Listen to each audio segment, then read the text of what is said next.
사후세계와 천상계, 손바닥 송금에 관하여 2023년 12월 3일 창조주의 메시지입니다.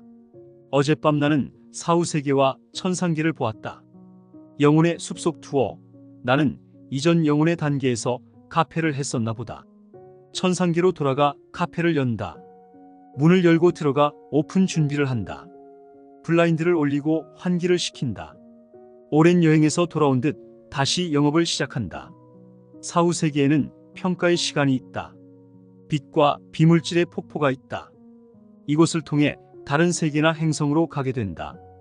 검은 옷의 영적 가이드나 심판자들은 이곳에서 현생의 삶의 무게를 측정한다. 폭포 앞에 서면 자연스럽게 측정이 된다. 이는 아마도 고난과 시련의 무게 또는 지혜와 깨달음의 질량을 측정하는 것 같다는 생각이 들었다. 영적인 존재들은 훅 빨려 들어간다. 손바닥 송금은 빛을 타고 내려올 때 잡았던 흔적이라고 한다. 태아가 두 손을 움켜쥐고 몸을 잔뜩 웅크리고 있는 것은 현생으로 오는 과정에서 생기는 두려움과 공포 때문이라고 한다. 현생으로 내려올 때의 두려움으로 검은 천사빛이 밝으니 그들은 어두워야 한다. 그래야 보이니까 영혼이 길을 잃지 않고 따라갈 수 있다. 사후세계와 천상계의 실제 모습은 종교에서 말하는 것과 다르다. 종교, 특히 기독교에서는 사람이 죽은 후 가게 되는 곳이 천국과 지옥 두 군데라고 말한다. 생전에 열심히 종교를 믿은 사람은 천국으로 가고 그러지 않은 사람은 지옥으로 간다고 한다. 하지만 죽음 이후 실제 하는 세계는 그렇지 않다. 이 말은 종교가 죽음에 대한 사람들의 두려움을 이용해 세력을 확장하려는 얄팍한 꼼수에 지나지 않는다는 뜻과 같다. 우리가 사는 물질계는 천상계를 모티브로 해서 만들어진 세계라고 보면 된다. 우리 눈에 보이고 누리는 모든 것들은 천상계에 다 있는 것들이다. 우리가 천상계에서 사용했던 것들이다.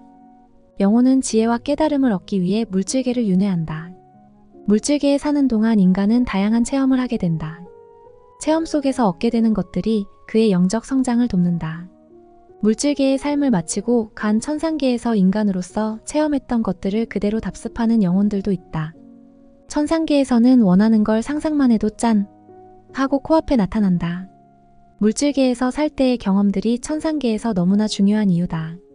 자신이 물질계에서 보고 누렸던 걸 천상계에서 그대로 재현해낼 수 있기 때문이다.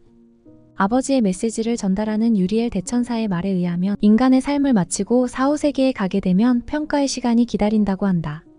종교계에서는 흔히 죽어 저승에 가면 얼마나 종교를 잘 믿고 신의 가르침대로 살았는지, 선하게 살았는지, 악하게 살았는지를 심판받는다고 한다.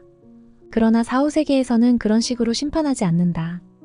일단 사후세계로 넘어가면 빛과 비물질의 폭포 앞에 서게 된다. 이곳에는 검은 옷을 입은 영적 가이드나 심판자들이 기다리고 있다. 사후세계로 넘어간 영혼이 폭포 앞에 서면 저절로 전생에서 얻은 영혼의 지혜와 깨달음의 무게가 측정된다. 이때 영적인 존재들은 순식간에 폭포 속으로 훅 빨려 들어간다. 인간으로 살면서 시련과 역경을 통해 얻는 지혜와 깨달음이 얼마나 중요한지 알 수 있게 하는 대목이다. 빛과 비물질의 폭포 앞에서는 전생에 대한 평가만 이루어지는 게 아니다. 이 폭포는 다른 세계나 행성으로 순간이동할 수 있는 포털로 쓰이기도 한다. 80억 인구 중 송금과 지문이 똑같은 사람은 단 한 사람도 없다. 과학이 눈부시게 발달한 지금도 손바닥 송금이 어떻게 생겨나는지 속 시원히 이야기해줄 수 있는 사람이 없다. 이에 대해 유리엘 대천사는 아주 쉽고 명료한 설명으로 이해를 도와주었다. 송금은 영혼이 태아의 뱃속으로 들어오기 전 사후세계에서 빛을 타고 내려올 때 잡았던 흔적이라고 말이다. 나는 이 이야기를 듣고 정말 영혼의 충격을 받았다. 그동안 이런 생각은 단 한 번도 해본 적이 없고 어디서도 들어보지 못한 말이었기 때문이다.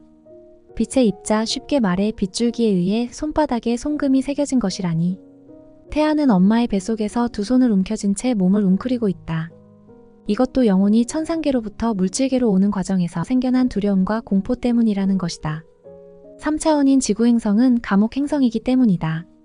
천상계에서 지구로 윤회하기 전 영혼들은 지구가 얼마나 살기 힘든 곳인지 잘 파악하고 있다.